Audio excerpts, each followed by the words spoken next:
I too was homeless for a while in my youth. I left home when I was 15. I had parents that taught me the value of freedom, how to be free and to be moral. And it was paradoxically those two reasons why I had to leave. I really wanted to be free, and I felt like I couldn't be free at home, and I was morally outraged, so I left. I ended up in California when I was 16.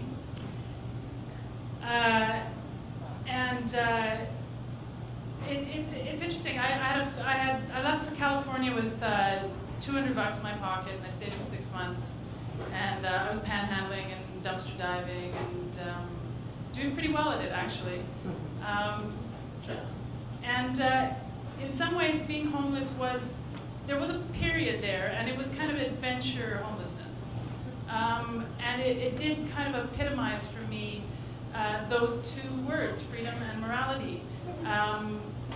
Homeless people are very superstitious. There's a lot of talk about karma and what goes around comes around. So there was this one time, I love when stories start so there was this one time, because there was so many other times too, but just this one I'll stick to tonight. There was this one time I found myself hitchhiking up the west coast of California, up Highway 1, with my friend Christina from Montreal, which was where I was from.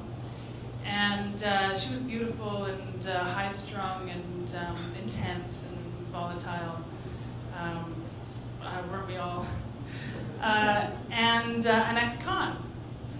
And whose name I can't remember. He was small, tight, muscular, kind of buff, macho, taciturn. And the three of us were hitchhiking up the west coast, north of San Francisco.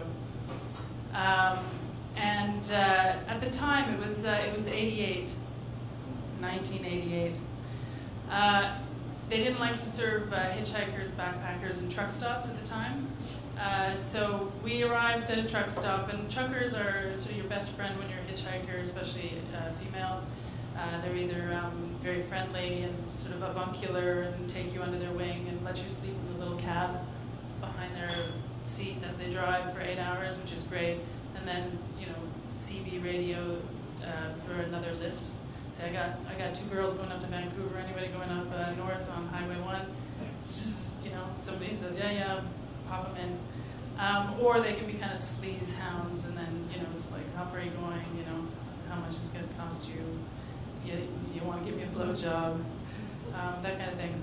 So, anyways, there were 3 of us now, so it was a slightly different scenario, 2 women and a man. 2 girls and a guy, really. Christina was also 16. So we're hitchhiking. We arrive in this truck stop, and we decide to hide our backpacks and things in a field and go in and have some breakfast. So we do that. When we come out, our stuff is gone. And so there we are. I'm 16. I got no ID, no money. I'm in California. My parents are in Montreal. They don't know where I am. And I feel this kind of incredible exhilaration. That song we used to sing, Bust for Money. Freedom's just another word for nothing left to lose. I kept hearing that line, thinking, I'm as free as it gets. This is fucking awesome. I love it. At the same time, it's dark. It's a dark kind of precarious existence. And I felt bad because I'd lost the tent my parents spent their honeymoon in, and an abalone shell I had picked out of the Pacific Ocean one morning at 4 a.m. after staying up all night on a beach just south of San Francisco. There were a bunch of things in that backpack I think of to this day. And ironically, there was this black, shiny 18-wheeler parked on the side of the field, and then it was gone when we came out, and it was like Darth Vader on wheels. And it's like, okay, well, obviously that's where our stuff went. When we got back on the highway and we were hitchhiking, and the same black, shiny 18-wheeler came barreling down the highway and kind of swerved towards us, and we all had to dive into the bushes. And it was like, well, okay, that's the motherfucker. So we carried on hitchhiking. We spent that night, I think we spent in a little grassy ditch next to another truck stop, I did crystal meth with the ex-con that we bought off a truck driver, because that's what they were all doing to stay awake. It was the 80s. I think crystal meth was slightly different back then.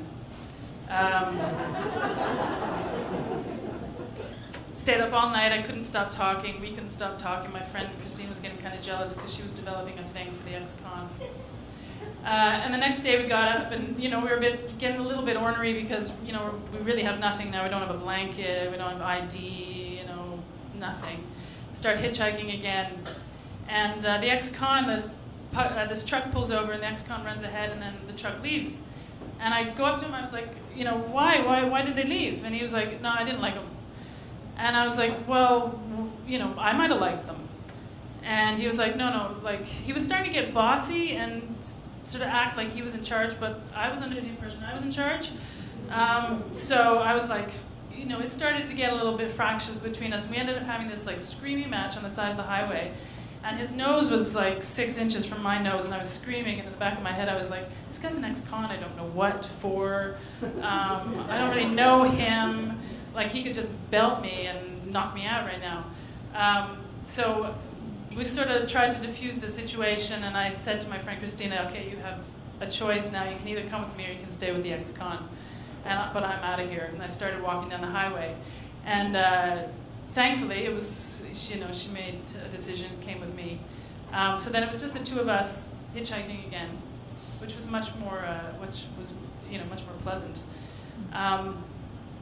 But she was starting to get sick and starting to run a fever, and got another lift with like one of the Freak brothers.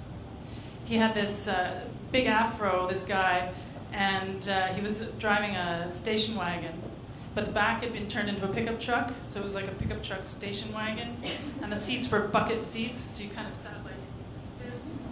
And the steering wheel had 2 steering wheel wells attached to a really tiny little steering wheel. So he was like sitting like this, driving like this. And he said, do you want to smoke a joint? And I said, sure.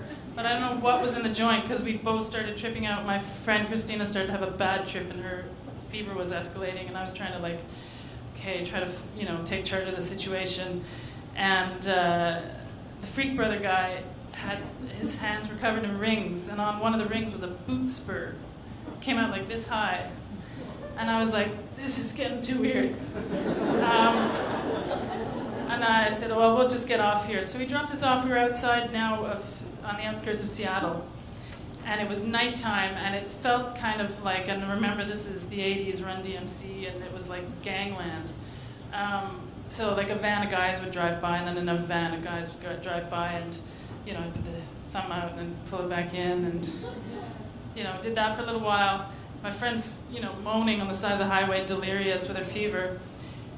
So we cross the street and end up at this gas station, and we sit down on the curb outside this gas station, and above us, behind us, is a window with these rotisserie chickens going around. And you can hear the fat sizzle and drip into the grease pan, and the golden crispy skin of these chickens. So I'm like, okay, I'll be back in a minute. We go inside, and I tell the guy our situation and come out with a chicken. So we eat chicken. And then after a little while, the guy comes out again, and he says, I could give you a place to stay tonight if you have nowhere to go. So this man closed his gas station. It was in the 80s. People had personal gas stations, ran personally their own gas stations. It wasn't all corporatized.